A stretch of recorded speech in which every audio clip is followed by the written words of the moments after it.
and welcome. So the GDPR is a big concept. It's not something that we can talk about in an hour, but I'm going to talk very quickly, which I do naturally anyway, so apologies up front, but that's just how it works. Yeah. Will you be recording this? It is recording right now, I think. Yeah. Okay, so but these slides, I've already posted them on the session page, so you don't need to worry about taking notes or taking photographs of slides. Also, I posted it on a bit.ly link. That's the bit.ly link. You're welcome to follow along. I also, in the slides, you'll see a lot of annotations, and so the stuff that I'm talking about, if you want to later follow up and see the source, where that comes from, just download the slides. I think by law, all DrupalCamp, DrupalCon presentations have to start with an About Me slide.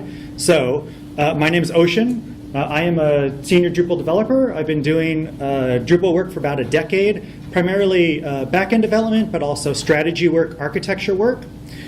Separate from the Drupal work, I'm an attorney. I'm a licensed attorney, licensed in the state of Minnesota and in front of the federal bench. And I do both of that work. Most of my legal work is in business litigation, nonprofit governance, stuff like that. Normally these clients are very different. I have development clients, I have legal clients. In rare cases, the worlds collide, and so GDPR is one of those. And so I've been helping a lot of my development clients work out their legal stuff. My legal clients work out the development stuff. That being said, I am a lawyer. I am not your lawyer, which means that nothing I say here should be taken as legal advice. I'm going to give you my opinion in terms of development. I'm going to give you my opinion about the law, how I interpret it, but that is only so that you have some base information so that you then have conversations with your lawyers and you take their advice as legal advice. I will probably say that a few more times, especially during the question period, so that's what I'm talking about. Okay, so the GDPR, it's a big thing, and an hour is a crazy amount of time to talk about, to try to get that. But what I'm going to try to do is do the very basics of what the GDPR, even at the most fundamental level, because there are a lot of misunderstandings about even sort of some of the most basic things about the GDPR. So we're going to do like, what is the GDPR? What's its purpose? How does it actually do that? We're then going to talk about, okay, so now if we have to care about data protection, data privacy, how do we want to think about that as developers, as product owners, as marketing managers? And then the third is, how do we actually implement it? So as Drupal developers, what do we have to do to change? What do we change our code base? How do we change our forms? How do we change our database to actually do this, right? Right now, this times out at about 45, 50 minutes. We'll see. So there will be time for questions. Also, I think lunch is after this, so I'm happy to hang out afterwards if there are more questions. So the first thing is, what is the GDPR? So the GDPR is an EU regulation that defines data protection rights of EU residents. There are a couple interesting things here. One is, it is not a regulation that tells companies what they have to do. It is a regulation that says our residents have certain rights. And now, independent of that regulation, it's up to us to respect their rights. Most of the time, we have a legal obligation to respect those rights because of things like the Geneva Convention and treaty rights. It's a little squishy in how legally binding this is, but I can talk maybe later about, practically speaking, we're all going to have to conform to the GDPR anyway. The other thing is that it's for EU residents. It's not EU citizens, which means that this isn't necessarily when an EU citizen goes abroad, changes their permanent resident, they don't take all their protections with them. It's only people living. So in fact, I could move to France and take up permanent residence there. I'm not a citizen, but I suddenly get all of these rights because I'm an EU resident. Right? The GDPR concerns personal data. It's not about privacy rights, it's not about accessibility, it's not about architecture security, it's all about personal data. And the GDPR defines personal data as any information that can, on its own or in combination with other data, identify an individual. Now, in the US, we have this concept of PII, of personally identifiable information, that often comes in HIPAA compliance, other government compliance. And the definition of PII textually is the same, but it actually means something different. In PII, what they're talking about is sensitive data. It's names, email addresses, phone numbers, credit card numbers, social security numbers, health records. That's all sensitive data, data that you don't want someone else to have unless they have a good reason to do it. But under the GDPR, it's actually this. It's any information that can, on its own or in combination, identify an individual. So for example, a social media post, right? You tweet, you can identify who tweeted by who owns the account, which means that a social media post is personal data. Or a selfie, right? You can identify who took the selfie because they're in the photo, which means that that's personal data. So under the GDPR, the concept of personal data is much, much broader than what we think about in the US as PII. Under the GDPR, there are special types of personal data: race, ethnicity, political opinions, religious or philosophical beliefs, trade union membership, genetic data, biometric data, sex, life, sexual orientation, things like that. It's all personal data, but because this is special data, it receives a higher level of protection. You have to do a few more steps to protect that data, sometimes put in a little extra infrastructure to be able to protect that data. Later on, we're going to talk about low-risk data and high-risk data. High-risk data is this stuff. Low-risk data is essentially everything else that can identify a person. Oh, and by the way, so again, on the bottom of all these slides, that's Article 9 of the GDPR. The GDPR has 99 articles. It has 174 recitals. So you'll see ART or REC, R-E-C. That's what that refers to. So if you're in the EU, if you have a website that's stored in the EU or it's owned or controlled by an EU company, you are automatically bound by the GDPR. We are outside of the EU, and so it doesn't automatically apply to us. We have to, you have to go through 3 steps. And if you tick all 3 boxes, then the GDPR applies to you as a non-EU entity. So the first box is, are you offering goods or services? Now, this does not mean that you're a commercial enterprise. The GDPR is really clear that it doesn't matter if you charge for those services. It doesn't matter if you make any money off of ad sales. It's just if you are providing goods or services. And they contrast this by saying what isn't included in this is purely personal or household. Meaning that for your house, if you write some application that manages your budget, your household budget, and the only people who use it are you and maybe the people in your household, that doesn't tick this box. But essentially, if anyone outside your household uses this, you are offering a service. So essentially, I'm assuming everyone in this room, almost all of our projects, we tick this box. It's an extremely broad box. The other one is if you're collecting personal data. So again, GDPR only relates to personal data, and so it's only if you're collecting personal data that it falls under the GDPR. So of course that means if you have forms, if you have accounts, right? An email address is personal data. So if you have user accounts, you're collecting personal data. But even if you have a brochureware site, no logins, no forms, if you have Google Analytics, well, that sets a cookie that tags your IP address, which is personal data. If you don't have Google Analytics, but let's say you embed a YouTube video, again, YouTube puts cookies, or a Facebook post. If you embed a Facebook post, that puts cookies. And so it's actually a pretty rare case that, at least in this room, that anyone would pay us to do something that doesn't end up collecting some piece of personal data, even if we're not taking user accounts, even if we don't have forms. So pretty much all of us are going to tick this box. The third box, and this is actually where we're going to get called in or out, and that is whether the site envisages, which is a legal term which I'll explain, envisages EU users. And what envisage means is it's if you contemplate as a possibility, which is a really low bar. It actually sounds high. But I want to spend some time talking about this because absolutely the number one question I get from clients that I work with on GDPR stuff is, do I have to comply? And this is the one sentence. These are the 3 words that's going to tell you whether you have to comply or not. So when you say that envisage is just to contemplate the possibility, it sounds like well, if you don't market your site to EU users, then it doesn't count. And that's not what Envisage is. Envisage is a much, much lower bar, where it's just if somehow, somewhere along the process, someone thought, oh, I guess an EU person could come to this site, that's it. All right? Practically speaking, there needs to be some evidence of it, but that evidence can be very, very minor. So let's talk about some examples. Let's say you have a restaurant. You're making a website for a restaurant.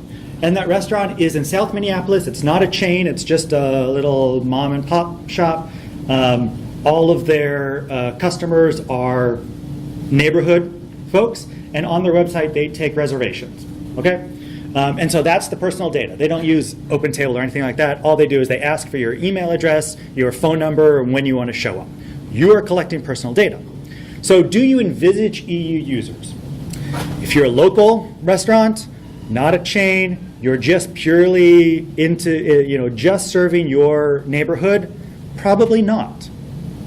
But let's change the hypothetical and let's say same restaurant, same website, but instead of being in a neighborhood in South Minneapolis, you are next door to the Mall of America. And let's say that in your business plan, you told the bank, because you were going to borrow money, we want to be by the Mall of America because we know we'll get a lot of tourist traffic, because the Mall of America is a big tourist spot. Identical sites, byte for byte, purely identical sites, but you have now envisaged the possibility that you're going to have tourists, and a non-trivial percentage of tourists that come to the Mall of America are from EU member states. You're bound by the GDPR at that point, because in the tiniest way you have envisaged EU users putting in data. So let's say that you don't have that business plan and you never talked about traffic, and let's say you're actually back in your neighborhood, but let's say because you're a thoughtful developer or a thoughtful site owner, you provide your content in multiple languages. Right? So let's say you provide your content in English and in French and in German and in Spanish. You don't say anything about tourists, you don't say anything about EU residents, you're probably bound by the GDPR, because one way that the supervisor authority will determine this is, are you providing content in the native language of EU member states? France and Germany, right? And maybe Spain. If you don't provide multilingual content, but let's say you have customer testimonials, and it says, I stopped in here, it was fabulous. Jane Doe, Paris, France. Well, that's it, right? You've envisaged EU residents at your establishment because you're saying, hey, people from around the world, come to ours. So envisage, as soon as you hear it, I think it sounds like it's a high bar. It's actually a pretty low bar. But it is a bar that may call some of us out. Does that make sense? Because I think, that ends up being one of the most important points of whether we have to care about the GDPR or not for a particular site. Yeah? So if you're selling products, but you do not ship to outside of the United States, is that still something that can be considered? Potentially. Okay. Say that you only ship within the United States, but let's say you have a currency converter. And people can purchase in euros, but they can only, or if you have customer testimonials that says from Paris, France, this person bought, or if you say things like in marketing language, like the world's best X, right? You're saying, right, this is important enough on the world stage. So you can absolutely design sites and businesses and marketing language to make sure that you don't have to comply. But I think naturally a lot of us do things that will show some contemplation, even if we don't realize it. Okay, so the GDPR defines the rights that EU residents have. And so I want to quickly go through the main rights that the GDPR now grants to EU residents. And the first one is the lawfulness of collection.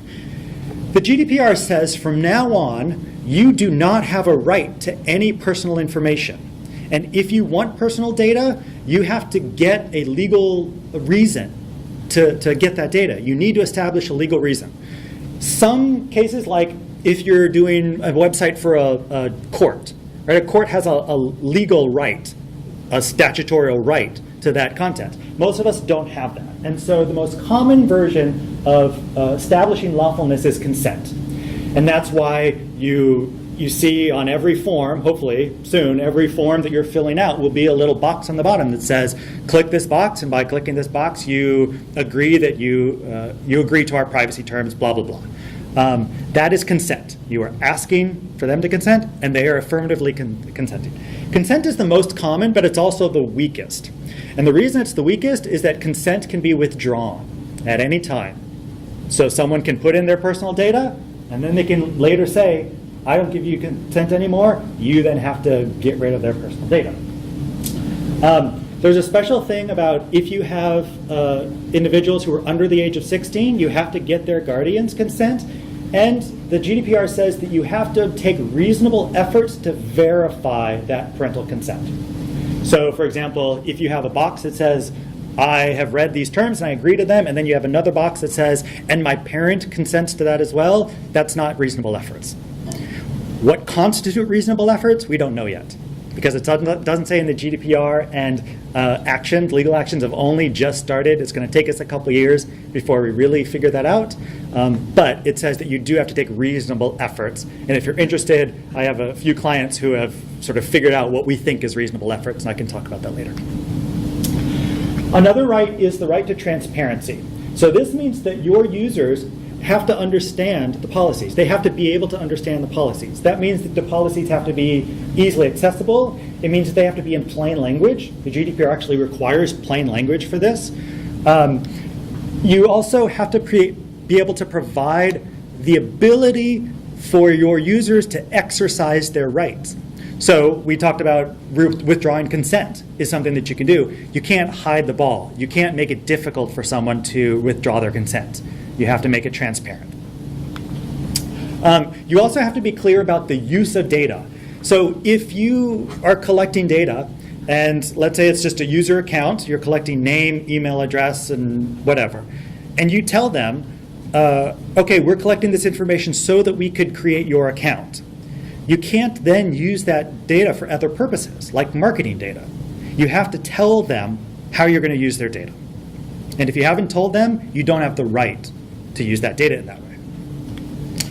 Another right is the right to access data. If you have someone's personal data, they get access to that data. The GDPR says that you have to provide that access, that data in a machine-readable format. It doesn't spec that format at all. I'm assuming that just means you can't give them, photocopies of PDFs or something like that just to make it difficult. Don't do that, because that's just being a jerk anyway.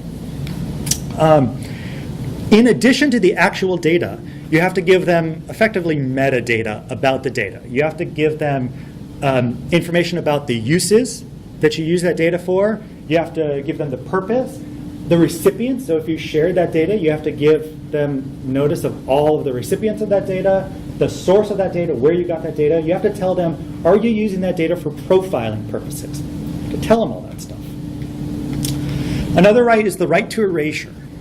That if someone wants, they can have you delete their data in some cases. So if the data that you're using is no longer necessary, and necessary isn't whether you want the data or not. The question is it necessary to the function of your application, or the consent is withdrawn? Then they have the right to require you to erase their data.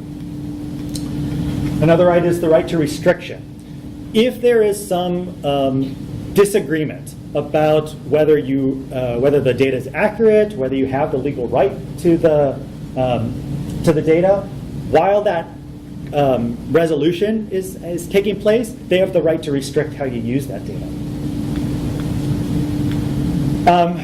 And then the last right is the right to correction, meaning that if you have incorrect data, you have to provide a way for your users to be able to correct that data. Correction also includes completion. because sometimes the data that you have might be accurate, but it's out of context. And so if you have a place for that context, then the users have the right to complete that data. That is a crazy short explanation of what the GDPR is. So like I said, it's the GDPR, the main text is 99 articles. We covered probably about a third of them.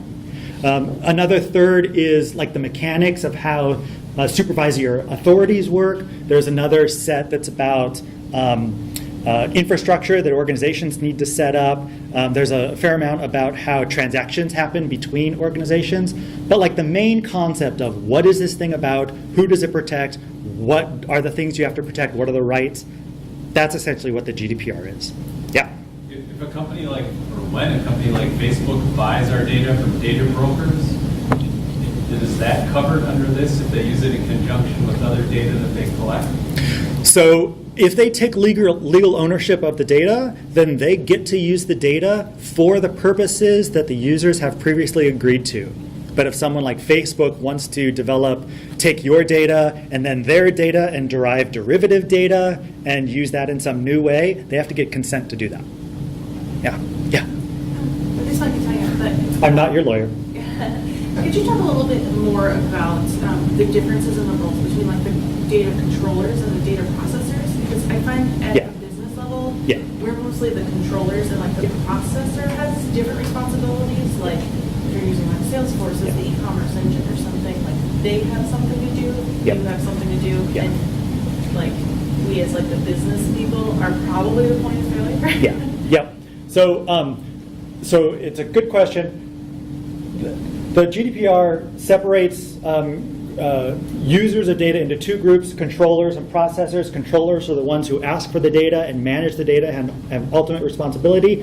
Processors are organizations or entities that controllers send data to process. You can think of something like that restaurant website, you're the controller, but then you manage all your reservations through OpenTable. The OpenTable would be the processor. I think there's a lot to it. I think the short answer is if you're the controllers have much more responsibility. Controllers actually have to be in charge of the processors. Controllers have an obligation to make sure that the processors are handling the data in compliance with GDPR. Basically, I imagine most of us are controllers, and just know that you have the most responsibility, and anytime you send or transfer data, you're in charge of it. You can't just say, oh, Google tells me that their analytics are now GDPR compliant, so then that means I'm GDPR compliant, because that's not at all what it means. Yeah. Could you maybe go into a little bit what they are defining as goods and services, and what if you have an online forum that You're providing a service. and you're using a template for it, is that then? You're providing a service. Okay. It's essentially if anyone other than you uses the site, you're providing a good or service. Okay. Yeah. So the next part is, if that's what the GDPR is, what do we as site developers, as site owners, as product managers, how do we need to think about in terms of data protection? So I'm going to go a little bit on a tangent here and say, whether we are bound by the GDPR or not, we should be doing these things, because this is how we protect. How we protect the integrity of our users, right, and their data. This feels a lot like, when a lot of us started doing websites, we knew that things like screen readers existed, and we knew something like color blindness existed, but we didn't cater to those needs, because we thought, well, it's a tiny, tiny percentage of our users, and we're not going to do that. And then at some point, legally, some of us became obligated under the ADA, under 508, where we had to do it. But after that, the industry, the community, sort of stood up and said, you know what, whether it's a tiny percentage or not, like, we should be doing this. We shouldn't be the jackasses who say, if you're disabled, you can't use our site. But that's just a jerky thing to do, right? So we all took this additional responsibility of saying, regardless of the percentage of users who need this functionality, we as conscientious, ethical, moral developers who care about our users and care about the world, we're going to make our sites accessible. And that's where we are with data privacy. that right now we are not treating our data as like it's important data, like it's protected data. We're not treating our users like that. Whether we have to under the GDPR or not, we as an industry and as a community need to do better. And so I'm going to talk about what the GDPR requires us to do, but I would encourage you, I would invite us to all think that regardless of the GDPR, we should start doing these things, because otherwise we're sort of jackasses for not doing it. So when I think about the GDPR and the things that we have to think about, I think about it in these 5 categories: purpose limitation, data minimization, storage limitation, pseudonymization, and documentation. So purpose limitation means that the data is collected for a specific, explicit, legitimate purpose. That means that if you have an account creation form and you ask for a name and you ask for an email and you ask for a birth date, you need, as developers, product owners, you now need to go to the team and say, why are we collecting birth date? Because you need to have a reason for it.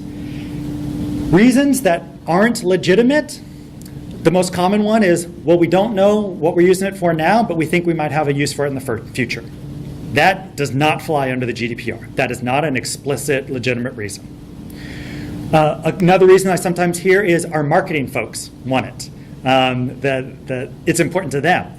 Okay, now you have to go to the marketing folks and say, what are you doing with the birth date? Oftentimes, you'll hear the same thing. We're not doing anything yet, but we know we could use it in the future. That doesn't fly. You have to pull off that field. You can't be asking for that data if you don't have a legitimate, explicit reason for asking for that data. In purpose limitation, also data can't be treated in a manner incompatible with that purpose. So this is what we talked about previously, where if you collected data and you said, we're collecting it for this purpose, you cannot use it for another purpose later on without establishing a new legal justification for it, which again is primarily consent. So if you're going to use your data in a new way, you have to get affirmative consent. Affirmative means you can't just send an email saying, hey customers, just so you know, we're going to start using your data in this new way. That's not affirmative consent. Data minimization. So there are 2 parts to data minimization. One is also, like we talked about, where you might have data from your users that you could derive derivative data from. You can't use that derivative data for a purpose that they haven't agreed to. It doesn't matter whether it's original source data or derivative data. But the other part of data minimization is that data should only be made available when necessary for a specific task. Now, how many developers here work with sites that you know collect some personal data? How many of you developers have local builds that you work on? You do your work locally, you send it off. I think all of you.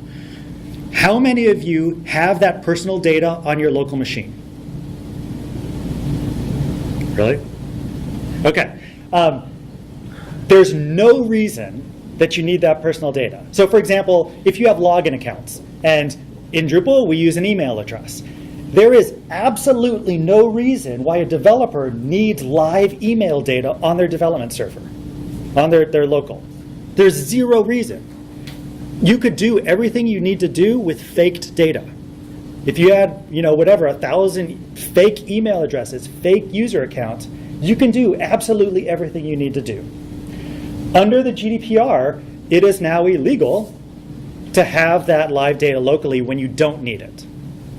In addition, it's crazy bad practice. Now, all of us do it. We all do it. But it's crazy bad practice because, number one, it's a data breach. It has potential of a data breach because now you might tightly encrypt all of your live data, but you're walking around in your bag with your live data. And then some of us, probably more than we want to admit, have made mistakes. Right? We've sent out test emails to actual email addresses because we're testing locally and we didn't scrub our data. Yeah. So, employees count under this? What's that? Is an employee counting under this? Absolutely.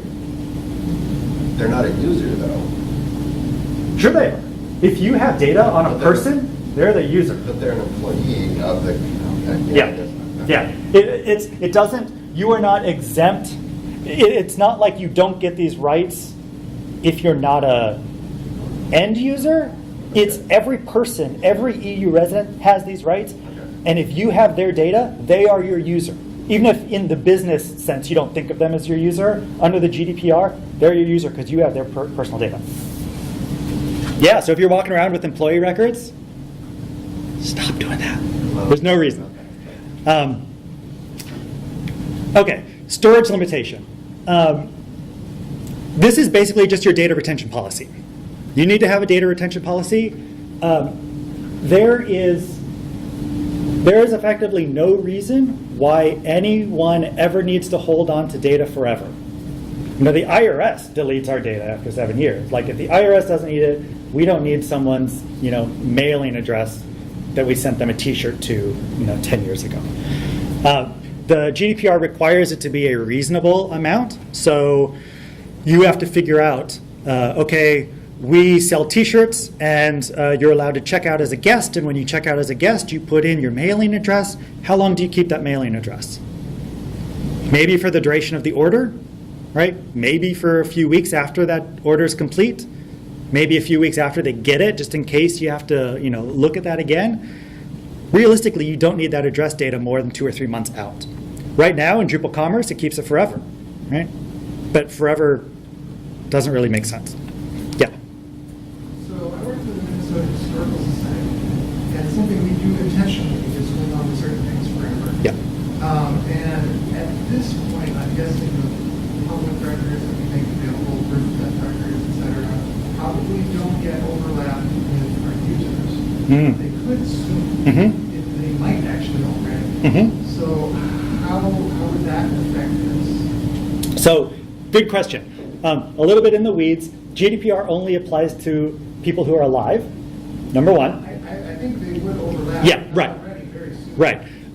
So then part of the transparency requirement is that if you have a legitimate reason, and you'd have to make the argument that it's legitimate, and maybe you can, right?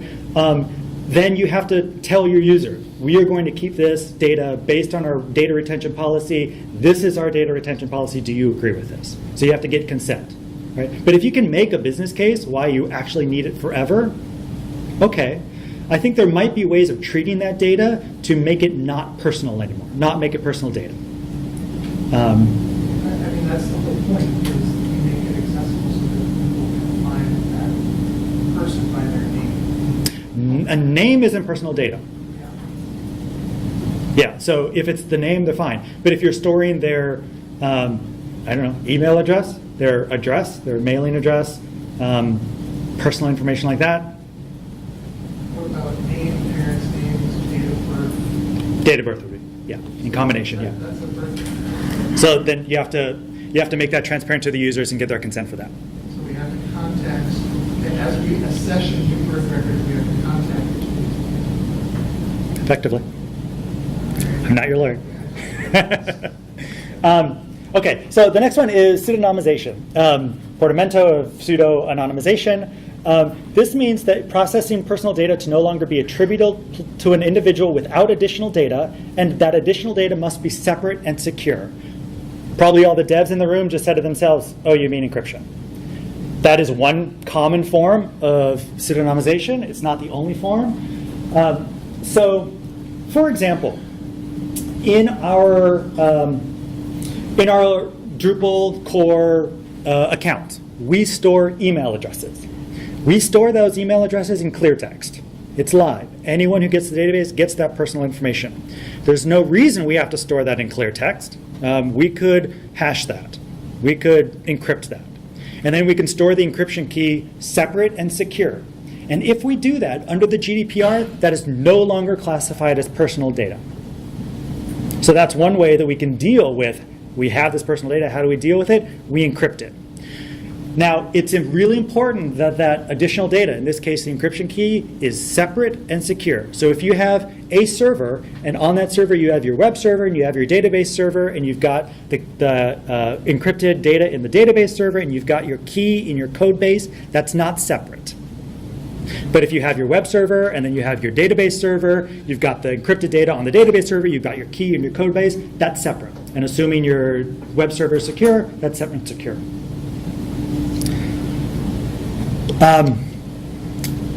Documentation. All of this stuff, you have to document it. You have to document what your policies are. You have to document what fields of personal data you're collecting. You have to document every time you got authorization. So if you get that affirmative, yes, I agree to these terms, you have to document when you got that. That's one big change from the previous EU privacy protection laws. You have to document how you're processing this, when you processed it. You have to document how you transfer, and any requests that came in to modify, to erase, all that stuff. There is an exception to this, and this exception has been misunderstood as being an exception to the GDPR. It is not an exception to the GDPR. There is no exception to the GDPR. If you have an organization that has fewer than 250 employees and you're only processing low-risk data, right? The high-risk data is the race, ethnicity, sexual orientation, that stuff. If you're only processing low-risk data, you are exempt from the documentation, but nothing else. All right? So those are requirements under the GDPR and what I would advocate for as our new PX best practices.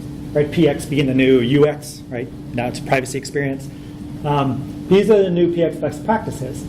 Under the GDPR, there are also a few other things that you have to do just infrastructurally as an organization. One of them is there is a whole lot of information about data breach. Don't have a data breach, but if you do, you have to follow a very specific process. You want to understand this process ahead of time because the timelines when a data breach occurs are very, very quick. And you won't have time once a data breach occurs to then do all the stuff you need to do to be able to fulfill this. So make sure you have plans, reporting plans to the supervisor or authority if you have a data breach. Some organizations need to have a data protection officer. It's basically in 3 cases where if you're a public authority, so again, if you have if you're a court and you have a website, you're a public authority, or if you're engaged in what the GDPR calls the large-scale monitoring of users. Large scale is sort of a misnomer because it basically means it's not just tracking 1 or 2 people. If you're tracking a fair amount of people for monitoring purposes, then you need a DPO. The third is if you are collecting any of that special kind of data, race, ethnicity, health records, that stuff, even if you're a one-person shop, you've got one website, if you're asking someone what their sexual orientation is, you need a DPO. Transferring data. There's a lot of, there are many rules under the GDPR about how you transfer data. It mostly relates to from the EU to outside the EU. Because we're outside the EU, all of our transfers have to comply with those rules. If you're transferring data, read those rules and understand them. And then penalties. That's probably what we've heard about most in the news, that 20 million euro and 4% of your worldwide profit. Don't let it get that far. That's the section about, okay, if we have to comply with GDPR, and maybe regardless, these are the ways that we need to think about data and how we protect it. I imagine that first part was scary, that it sounds huge. I imagine that second part was scary, it sounds unmanageable. Now this third part is how do we actually do it? And my hope is that when we talk through the details of how we have to do this, it's fairly manageable. So the good news is that the Drupal community has been working on this. There's a working group. They've done a lot of talking, a lot of thinking. The GDPR compliance team, so if you scroll down on that page, they even say, okay, here are a bunch of modules. We don't know anything about these modules, but here are modules that say that they help with GDPR. That's the good news. The bad news is that most of these aren't very useful. So I don't know about you, at this point, I'm not building any Drupal 7 sites. I'm only building 8 sites. I maintain one Drupal 7 site, but not for long. So I don't really care about that Drupal 7 column. The Drupal 8 column, you can see, a third of those don't even have 8 builds. 2 of them say that they're alpha, which makes it seem like the rest are out of alpha, but they're not. They're in alpha or in beta, or they specifically say this is not ready for a release candidate or for production. And even those that are ready to go, I think in general, they're not particularly useful, except these 3. These 3 I think are good, and I would encourage everyone to look at adding them to most of your sites. So the first one is cryptolog. IP addresses are personal data, and we store IP addresses all over the place. Almost never do we have any reason to store IP addresses. We use IP addresses as a proxy for a unique user. But that's sort of like how, for a while, we used social security numbers as a proxy for an individual, and then at some point we realized, hey, we shouldn't be doing that because that compromises data. So what cryptolog does is it encrypts. Anytime, at a very low level, it encrypts anytime you make a request to store or to retrieve an IP address. And so if you have a user and you have their IP address, and then later you have another action and they have the same IP address, you can connect them as the same user. But you can do the same thing if it's a hash, right? If it's the encryption hash of this user, and then another action happens and it's by a same user with the same IP hash, you know it's the same person. And so there's no reason we should be storing IP addresses. Those should all be hashed, and that's what cryptolog does. Blitz Vanisher, the one at the bottom. So we talked a little bit about cookies. Cookies are actually only mentioned once in the GDPR.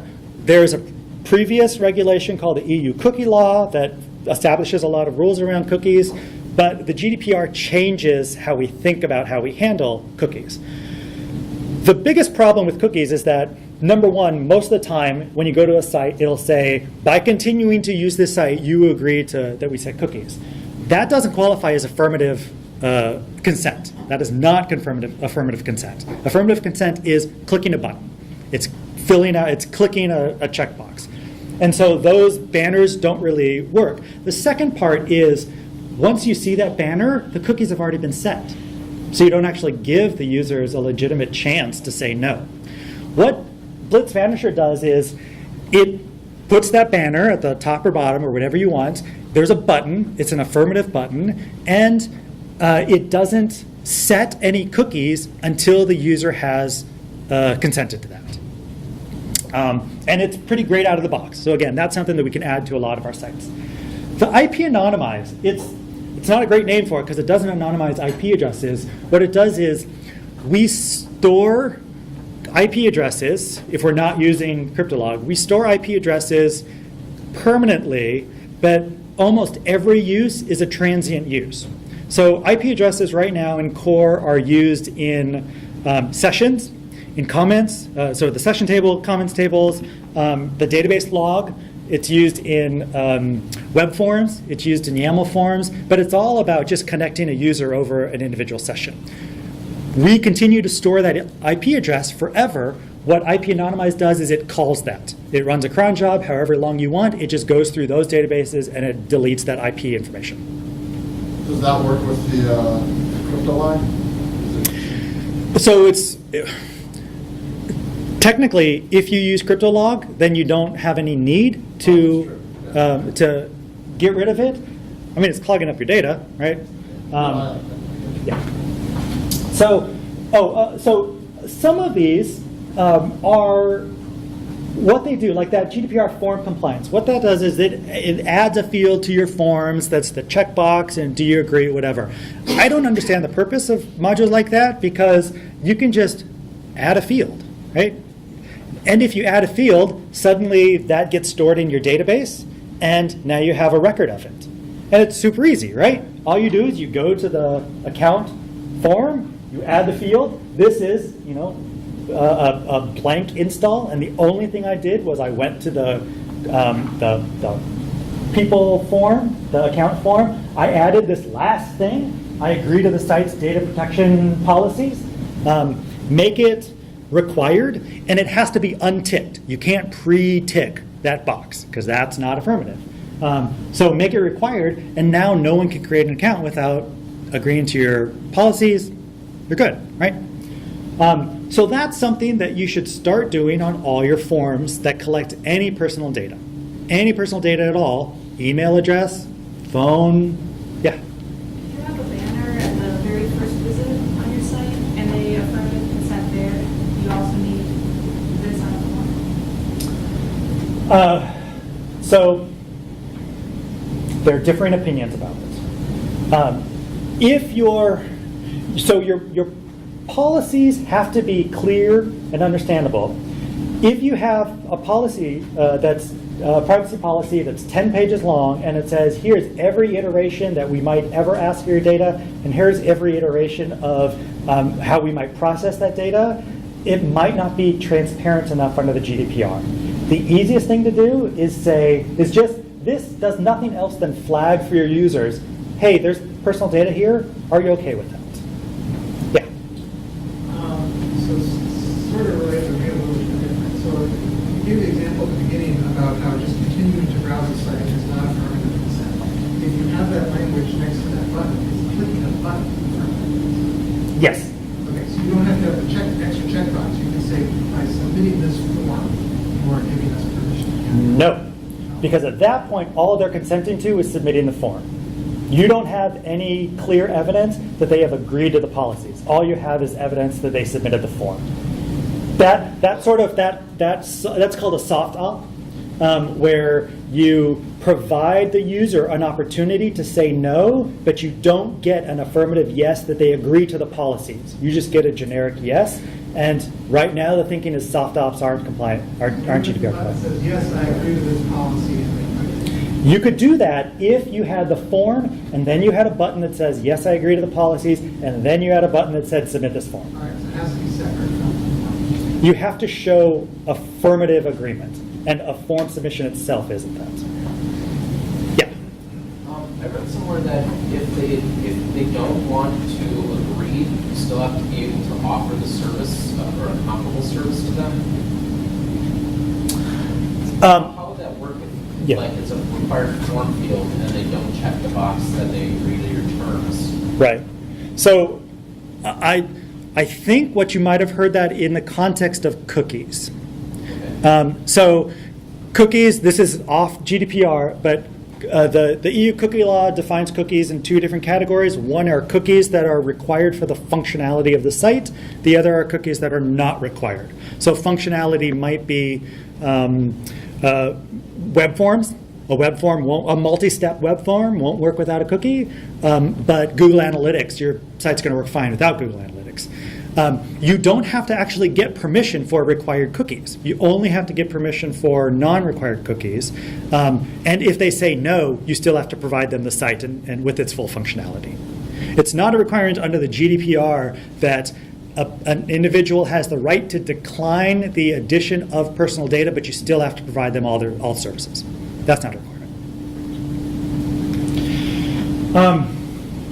Okay, so those are like the quick things that we can do, right? We can install those modules. We can add things to our forms. When we look at our best practices, let's think about whether we're doing all of those. And some of this is business work. It's not actually technical work. So purpose limitation, making sure that you have a legitimate reason for everything you're doing, that's a business task, but it often falls to the development people to go through the fields and make recommendations, all of that. So that's something that's not terribly laborious to do. You just have to do it. You have to block the time to do it.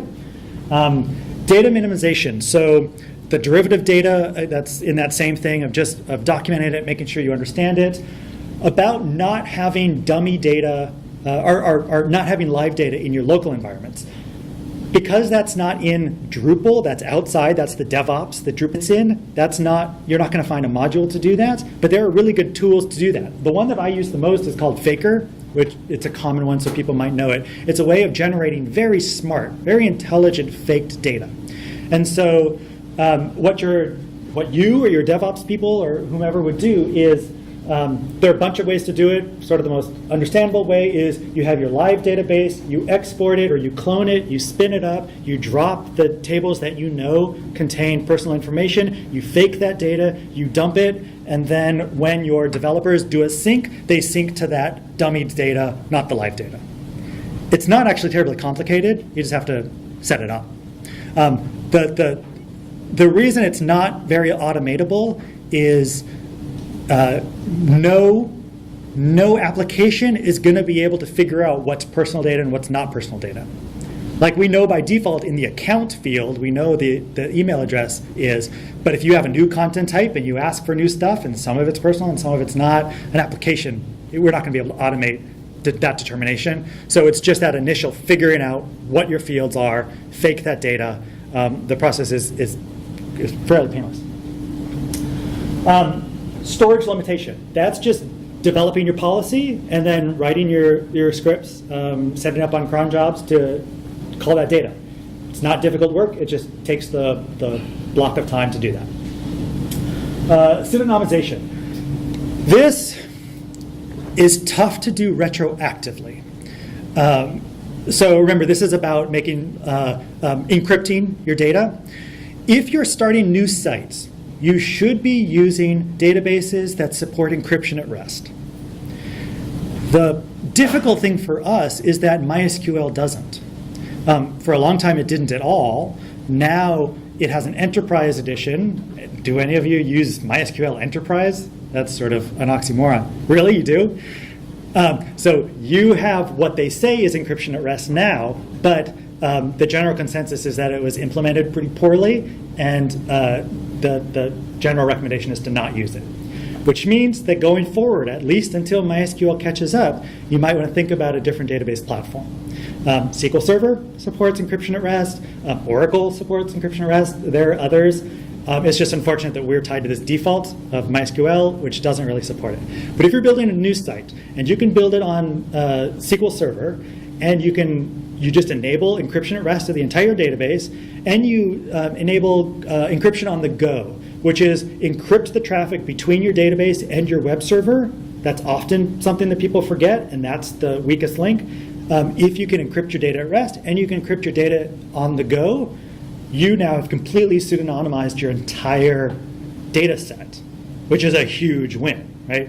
It's really tough to do it in retrospect. Do the best you can. If you can implement it on a field level, that's great. Like that module, the cryptolog, right? That does it on a single field. Going forward, we should all be doing this as much as we can. And then documentation, write everything down as you're doing it, and there's your documentation. That's, I think, in general, what we as developers and product owners, what we have to do. And I hope that that doesn't sound too crazy. I mean, it's a lot of work, right? But it's adding fields to forms. It's changing your DevOps process so you're minimizing the live data that you get. Like it's all pretty manageable. It's all workable. So that's how we do it. That's what I got. Questions? Yeah.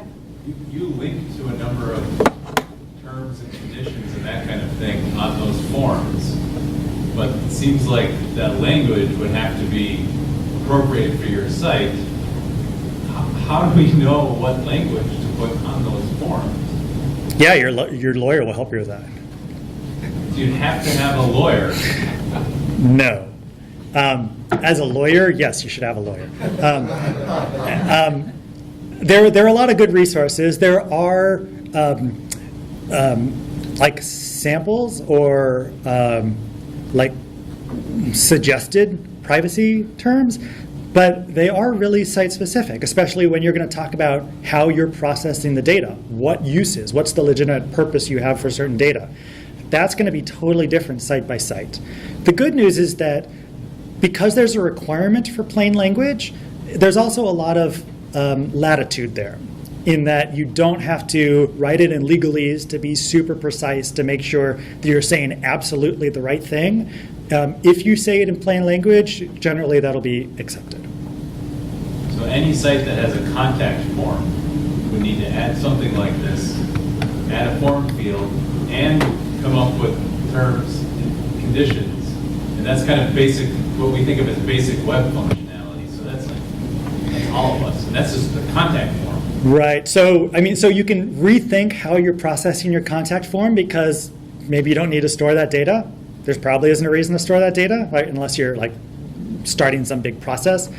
There are people who, you may have heard about this new concept of stateless authorization, and that's when you use a site that is that you're authenticated to, but it doesn't actually store any session data. It doesn't store your IP address. It's completely stateless, which sounds like a crazy idea until you realize, oh, it's to avoid a lot of these problems. Right? There are ways that you can change the functionality so that you're not taking in, or you're not storing, or you're storing it only for a very transient amount of time, and that gives you a lot of flexibility in terms of enforcement against it. But yeah, if we don't have, that's one of those things that's like the accessibility. We may not have privacy policies, but like as modern, conscientious, ethical developers, or site owners or product owners, like whether GDPR exists or not, we should have privacy policies. Yeah. Other questions? Yeah. How does this apply to collection in physical ways? I'm thinking like dropping a business card. Excellent question. GDPR is not specific to websites or apps or digital data. So if you're on a clipboard and you're canvassing, you go over to London, and what you do on your vacation is you canvass, Londoners. At least until Brexit is complete, London's England's an EU member state. That stuff that you wrote down and that you put in a file, that's personal data that is completely within the GDPR. What if the EU resident comes here? If they're a resident, then yes. Yeah, that's if they come here for school and they change their temporary residence. I just think they come here for a conference or a day. Right. Understanding. I'm saying that there's a difference between if they come here for school and they establish temporary residence, then they don't get the GDPR protection. But yeah, if they're here on vacation or a conference or whatever, and you get their business card, technically you have to apply the GDPR. So how do you get them to give you a form they sign before they put the card in? Is that No one knows. Yeah. Yeah. So on a similar vein, I work at the University of Minnesota, and one of the questions we've had is about students studying abroad, because the understanding we were given is that GDPR applies not only to EU citizens and residents, but anyone in the EU. So if one of our students who's a US citizen studies abroad in France, they're covered under GDPR. Is that accurate or not? You should absolutely follow the advice of your attorneys. I don't know if the attorneys have given that, that's just the rumor. Yep. My understanding and my impression of the GDPR is that it is very, very clear that it applies to EU residents. And so it has nothing to do with citizenship. It has nothing to do with location. It has to do with whether that individual has a permanent or temporary residency in an EU member state. If the answer is no, then it does not apply to them. If it's yes, regardless of where they are on the planet, it applies to them. Yeah. Talking about something you said earlier, maybe you addressed it, I missed it, but talking about erasure. Yeah. And you said, if we have Google Analytics or we embed a YouTube video, what if we have a user who comes and says, I want you to erase all my personal data? How do we, maybe it's more of a technical question, but how do we erase their cookies or give it to our site and them, and then what's that? So, what that process would entail? Right. So in terms of erasure, so just a reminder that erasure isn't a blanket right, that they have to have a justification for it. Unfortunately, one of the justifications is withdrawal of consent, so they have to do that first, but then they could ask to erase. If you have a policy, a reasonable policy in place that guarantees the erasure of that data, that's sufficient. And an easy way to do that is you expire your cookies. Make a cookie last for a week or a month or whatever it is. Right? Because cookies are transient. They're temporary if you allow them to be. And so if that's your policy, then you can say, okay, your local data will be erased, whatever that policy is. Now, if it's other places like Google Analytics. So for folks who use Google Analytics, you've probably noticed in the last month or two, you've gotten messages about, hey, we're changing how we're dealing with data. Part of how they're dealing with changing their data is they are anonymizing their data and they are calling their data. So again, you'll be able to use their policies and say, okay, one of our processors says that your data will be released or erased in no more than 30 days or whatever it is. Whatever you set your policy to be. Any other questions?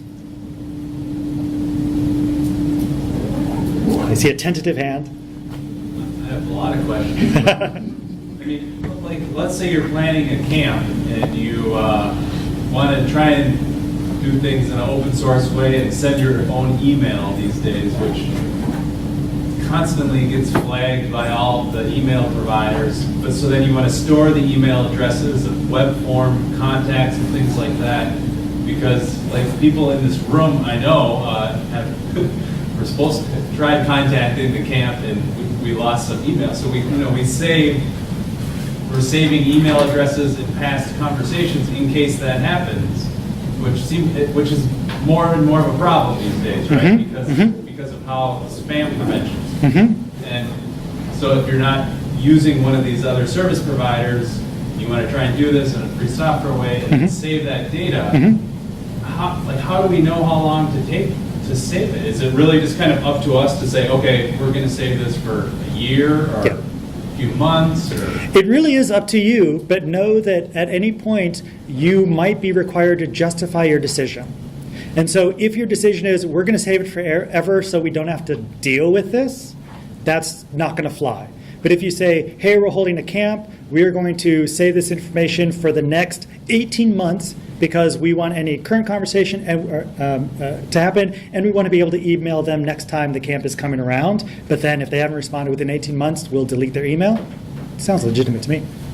But that 18 months, you just hold that number out of my ass. Yeah. It seems so slippery because if it's like an email, if through a contact form, getting an email to, say, me, and then, take that example of the camp, but I need to forward that to someone else in the camp. Yeah. And then, a year from now they ask, they withdraw with their consent, then you have to like kind of follow that trail again and say, you have to delete this email, you have to delete, that's. Yeah. Yeah. I do want to note that we're at time, so feel free if anyone wants to leave. I'm also happy to stay and answer questions. So remember that the purpose of the GDPR is not, here are now a bunch of random rules you need to follow, right? If you're following the spirit of the law, I don't think any statutory authority is going to really, or supervisory authority is going to really have a problem with it. So, yes, that's a random 18 months or whatever it is, or what the process is for erasing that data.